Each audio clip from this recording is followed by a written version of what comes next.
ವಿಶೇಷವಾಗಿ ಬಂಗಾರಪೇಟೆಯಲ್ಲಿ ಅವರ ಒಂದು ಕುಟುಂಬಕ್ಕೆ ಒಂದು ಉತ್ತಮ ಭವಿಷ್ಯ, ಉತ್ತಮ ಕುಟುಂಬದ ಅಭ್ಯರ್ಥಿ ಇವತ್ತು ಈ ಕಣದಲ್ಲಿದ್ದಾರೆ.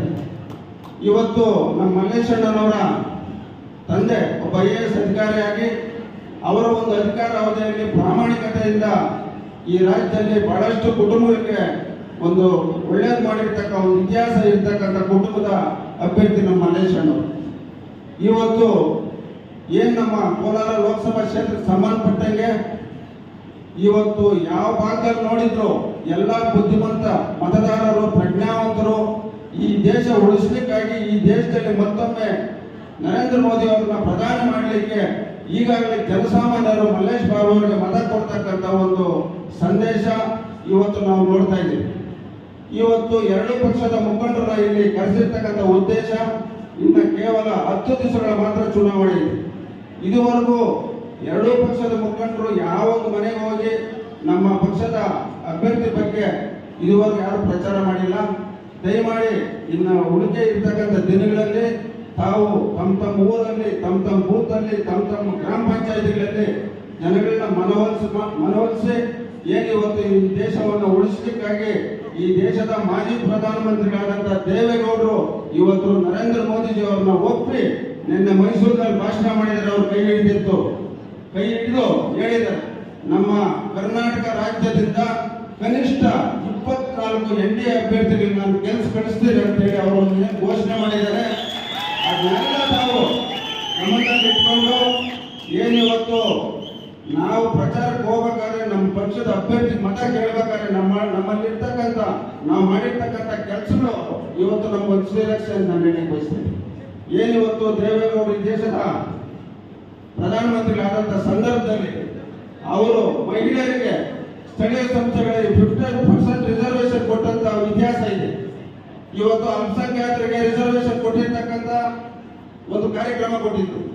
ಇವತ್ತು ವಾಲ್ಮೀಕಿ ಸಮುದಾಯದವರಿಗೆ ಅವರು ಮೀಸಲಾತಿ ಕೊಟ್ಟಿದ್ದಾರೆ. ಇವತ್ತು ಮೊನ್ನೆ ಒಂದು ಮಾತು ಹೇಳಿದ್ದಾರೆ ಮಾಧ್ಯಮಗಳ ಮುಂದೆ, ನಮ್ಮ NDA ಪಕ್ಷ ಈ ದೇಶದಲ್ಲಿ ಅಧಿಕಾರಕ್ಕೆ ಬಂದ್ರೆ ಯಾದವ ಸಮುದಾಯಕ್ಕೆ ರಿಸರ್ವೇಶನ್ ಕೊಡ್ತೀನಿ ಅಂತ ಘೋಷಣೆ ಮಾಡಿದ್ದಾರೆ.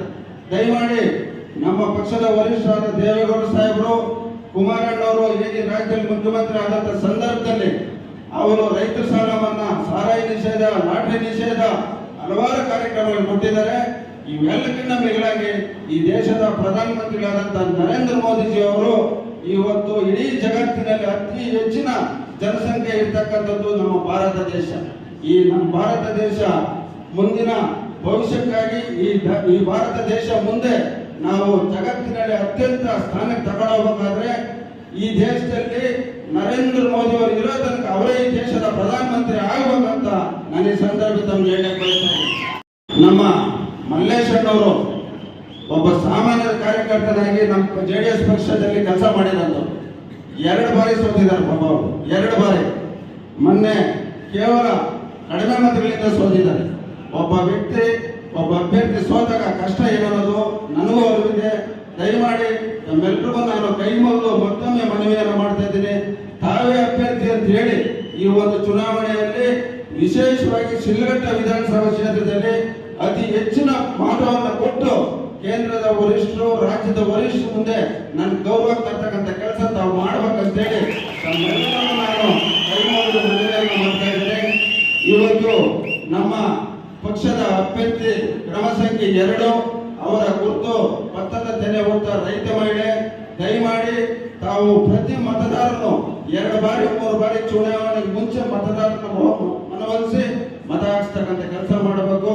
ಈ ಒಂದು ಸಭೆಯಲ್ಲಿ ಏನಿವತ್ತು ಶಿಲ್ಘಟ್ಟ ವಿಧಾನಸಭಾ ಕ್ಷೇತ್ರದ ಎಲ್ಲ ನನ್ನ ಸ್ವಾಭಿಮಾನ ಮತದಾರರು ನನಗೆ ಅಧಿಕಾರ ಕೊಟ್ಟಿದ್ದಾರೆ.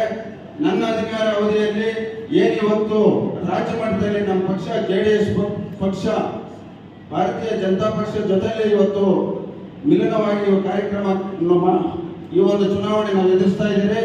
ಈ ಒಂದು ಕ್ಷೇತ್ರದಲ್ಲಿ ಬಿಜೆಪಿ ಪಕ್ಷದ ಮುಖಂಡರು, ಕಾರ್ಯಕರ್ತರು, ಮತದಾರರು ಇವರೆಲ್ಲರಿಗೂ ಸಂಪೂರ್ಣವಾಗಿ ನಾನು ಸಹಕಾರ ಕೊಡ್ತೀನಿ ಅಂತ ಈ ಸಂದರ್ಭದಲ್ಲಿ ಹೇಳ್ತಾ ವಿಧಾನಸಭಾ ಕ್ಷೇತ್ರದ ಅತ್ಯಂತ ಹೆಚ್ಚಿನ ಬಹುಮತವನ್ನ NDA ಅಭ್ಯರ್ಥಿ ಕೊಡಬೇಕೆಂಬುದು ನಮ್ಮೆಲ್ಲರ ಸಂಕಲ್ಪ, ನಮ್ಮೆಲ್ಲರ ಗುರಿ. ಈಗ ಯಾಕೋಸ್ಕರ ಈ ಒಂದು NDAಗೆ ಮತ ಹಾಕಬೇಕು